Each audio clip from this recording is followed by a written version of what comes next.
This is the For the Culture podcast. I'm your host, Jason Spears. And folks, it has finally happened.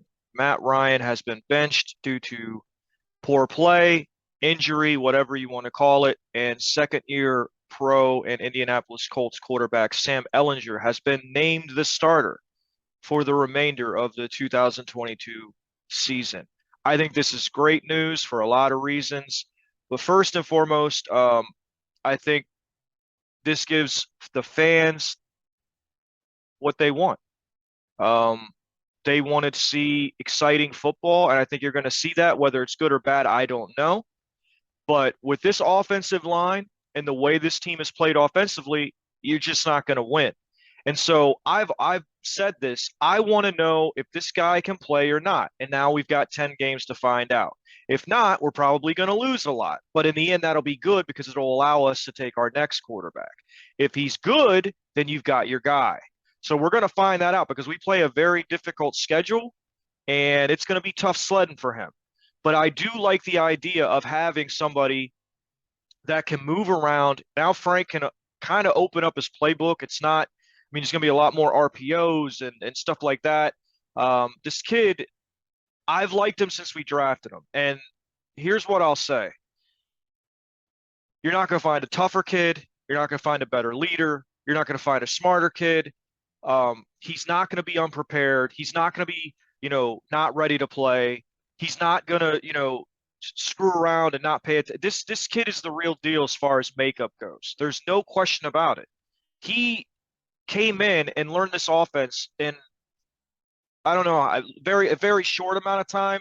Jacob Eason never learned it. He never had a grip of the offense. He didn't even know all the plays. Sam knew all that stuff within I would say 3 months. He got it all down. He's very smart. The only question with this guy, and I have to be honest, I was impressed with him this preseason, is his arm strength. That has been the only question I've had with him. And he made 2 or 3 throws in preseason. Now, granted, he's playing against, guys that aren't in the league. But at the same time, he's also being blocked for by guys that aren't in the league, by bad offensive linemen and a lot of receivers that aren't on the roster. And so it's he's playing with bad versus bad, but you've still got to make those throws. And he had outside the number boundary throws and deep throws. He had a really nice play where he's rolling, I think, to his left, or it might have been right. I can't remember. But either way, excuse me, he threw moving kind of in an awkward way about 45 yards to Patman, or 50 maybe. So I was impressed with that. It was definitely an improvement from what I saw from him in his first preseason, and from what I've seen at Texas. So he went to Tom House in the offseason and trained there, obviously to work on his throwing mechanics, build his arm strength, try to get everything in tune. And that looks like it really did help him. So I'm very excited. This has completely changed my feeling about the rest of the season. I was bored, apathetic, didn't want to watch any more games, whatever word you want to come up with. I feel the opposite now. Do I think he's going to come in and in my opinion, do I think he's going to come in and shock the world? No, but you never know. That's why you play these guys. You just don't know. Tom Brady, I'm not saying he's going to be Tom Brady, but that's the example everybody uses. He sat on the bench for a year before he even got in, and we only got in because of an injury, and the dude's won 7 Super Bowls. And there's plenty of other examples of guys that have come in and played really good football. Do I think that's going to happen with this team? Probably not. If I had to bet on it, I would say no. But he's got the right makeup. He really does. And I'm excited. I mean, I now I'm pumped to watch the rest of the season, win or lose. Win or lose.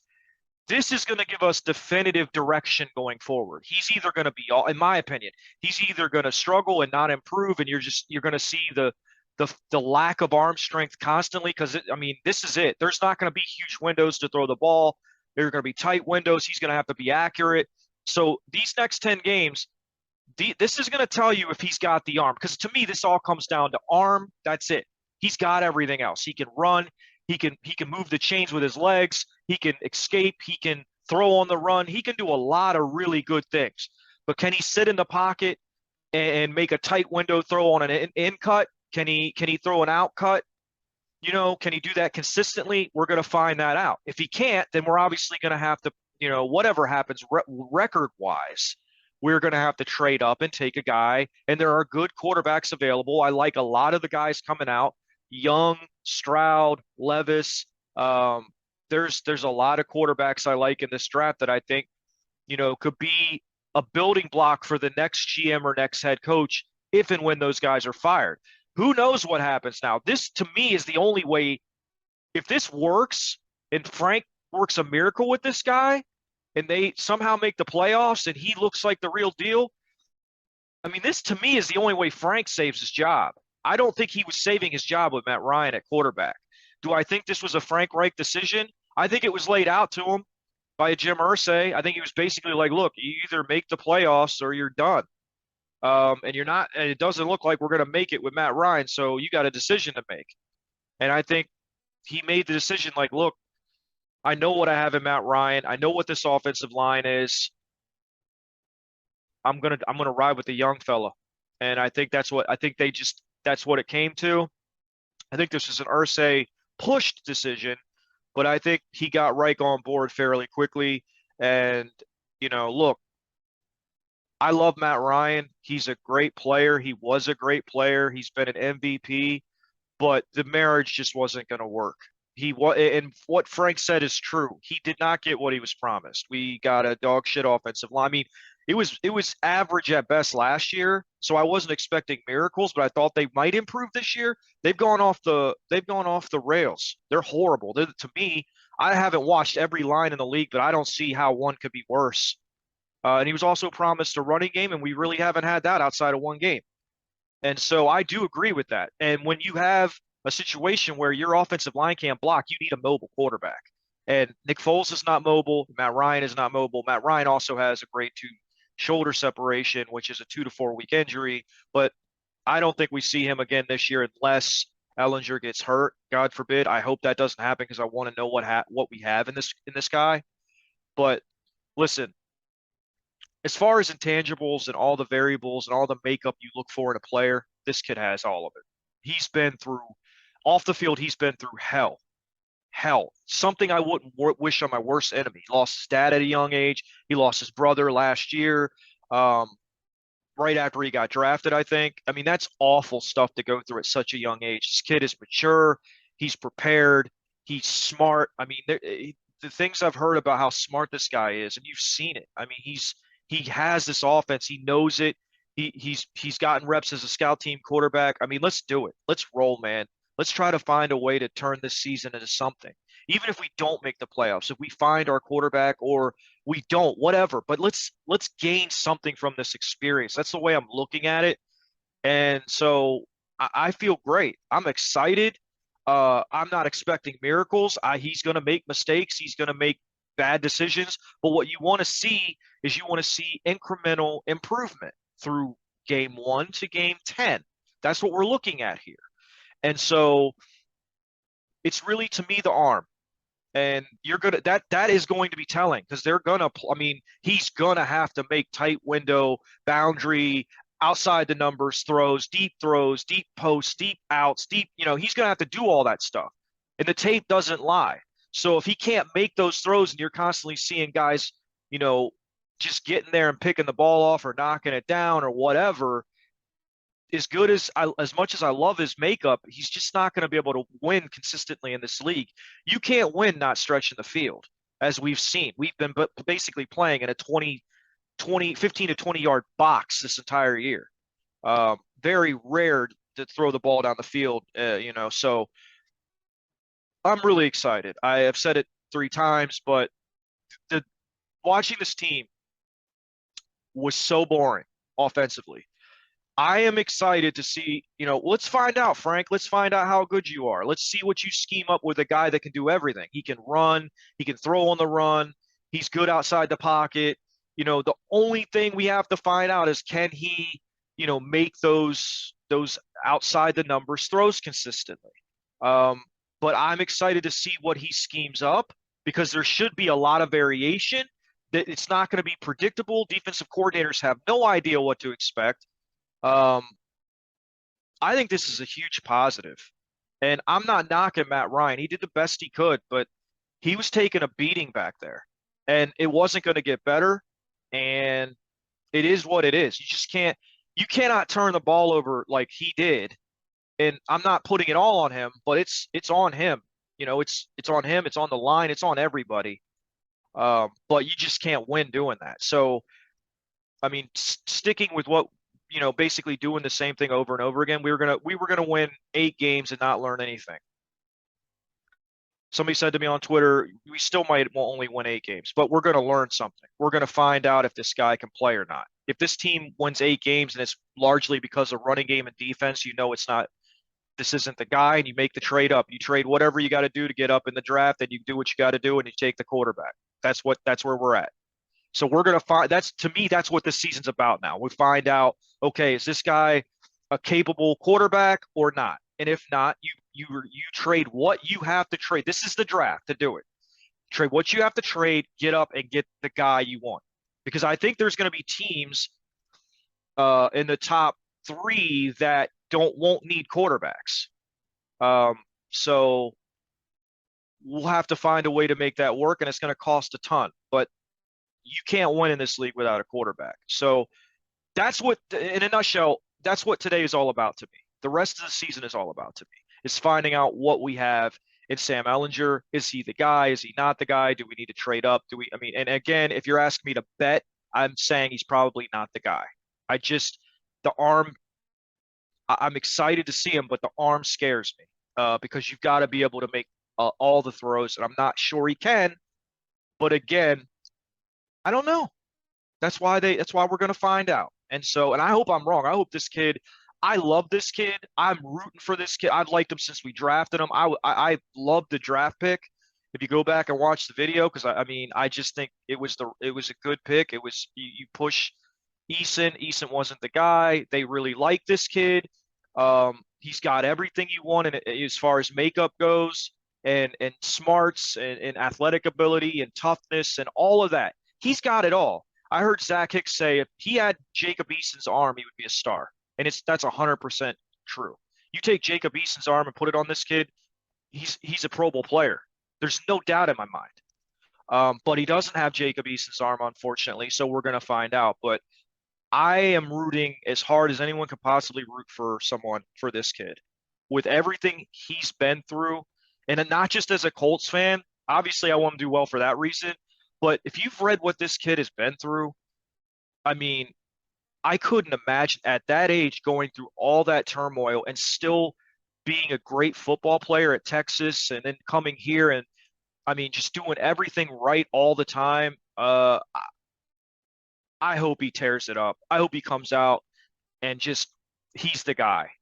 I really hope so, because he deserves it. His family deserves it. They deserve all good things to happen to them for the rest of their lives. They've been through so much. I know that's not what this is about. This is a football podcast, but on a personal level, as a human being, this kid is as good as it gets, and he's got a great family, and he's just been through so much. So I'm really excited for him as a player. I'm excited for the fan base to see what he can do. If it doesn't work out, it doesn't work out. But I think this is 100% the right move. You've seen what we are with Matt Ryan. It's not good. It's not good for anybody. It wasn't good for Matt Ryan's health. It wasn't good for his anything. It was bad. And a large amount of that goes on the crappy offensive line. But now we have a guy that can move. And now when you see those, there were plenty of running lanes when he's back there. Now we got a guy that can take it. He can take it 50 yards to the house. He did it in the preseason. This guy can do those things. So I'm excited. I'm really pumped up about where we're going as far as the rest of this season, because it's not even really about winning to me. It's about seeing what this kid can do. And if we didn't find that out, to me this season, it was a failure. If we weren't going to win, obviously I wanted to win. If we were 7-0 and Matt Ryan was throwing for 300 yards a game and 3 touchdowns a game, obviously then you don't have a problem. But that did not happen. So once that did not happen, the next best case scenario for me was this. Okay, let's see what the kid has, because that's what you need to find out. And so this season, no matter what now, in my opinion, if they do the right things, he doesn't get hurt, he plays the 10 games, and they make smart decisions, no matter what, even if we win 5 games or 4 games, or we somehow go to the playoffs, whatever. It's a net positive for the future of this franchise. And that's what I'm looking at, the future. This future with Matt Ryan and Nick Foles was a dead end. I mean, that's it. That's all it was. Best case scenario, we sneak into the playoffs and lose the first game. And that probably wasn't going to happen. What was probably going to happen was win 7 or 8 games and not make the playoffs and have no idea what Sam could do. And you go back next year with the same problem. What are we doing at quarterback? So I didn't want to make this too long, but I really am. I mean, you can tell this has really brought my spirit back as far as this team. Again, I'm not saying they're going to win a bunch of games. I'm not saying Sam Ehlinger is the answer. What I am saying is they're going to be much more fun to watch, and we're going to find things out about this team that we have to know going forward for this franchise to have a picture in front of it of what it needs to do. So I appreciate everybody's support. I saw the comments on the last video, the post game. There was a lot of really nice comments. I wasn't expecting that. I thought that was probably one of my worst post games, and I've gotten more compliments on that post game than anything I've done. So I appreciate all the support, you guys, and really sticking with us here with Luke out. I really appreciate the kind words and all that stuff. It means the world to me, and it's why I do this. So I wanted to mention that. But yeah, man, I'm pumped. Again, for the 90th time, I don't want anybody to watch this and think I think this is 100% going to work, or this is absolutely going to be, work out and we're going to make the playoffs. Or I'm not saying that. I'm just saying we're going to be, we have a guy that can move. We're going to be more fun to watch. It's going to be interesting for everybody. And we're going to find out things we need to know. To me, that's a net positive. That doesn't always equal wins. So I'm ecstatic with I want to, because people forget he's never played with the starters. I want to see him with the starters. I want to see him with Pitt, with Taylor, the RPOs we can do with Taylor now with a quarterback that can actually move. I think it's going to be fun, man. It's going to be fun to watch the rest of the season. It's a tough schedule, some tough defenses, but it's going to be a lot more interesting than I think it would have been, because we've got a guy now that's got that second dimension to his game where he not only he can throw on the run, which Matt Ryan was okay at, but not great. He's better at Matt Ryan at that, and he certainly is a better runner. So, I'm losing my voice, excuse me. That's what I'm looking forward to. So with that, guys, I'm going to wrap it up. Now I'm much more pumped about doing this game preview, and I'm much more pumped about the game Sunday against the Commanders. I just wish Carson Wentz was playing so I wish he would played all their games so we would get the second. It probably isn't going to happen. Probably going to get the third, but whatever. It is what it is. I'm glad he's gone. And now we got Sam Ehlinger, and I'm really excited about it. So, again, thank you guys for listening. I will be back soon, probably Thursday, with a Commanders Colts preview. Thank you for watching. This has been the For the Culture podcast, and I'm your host, Jason Spears. I will talk to you guys soon.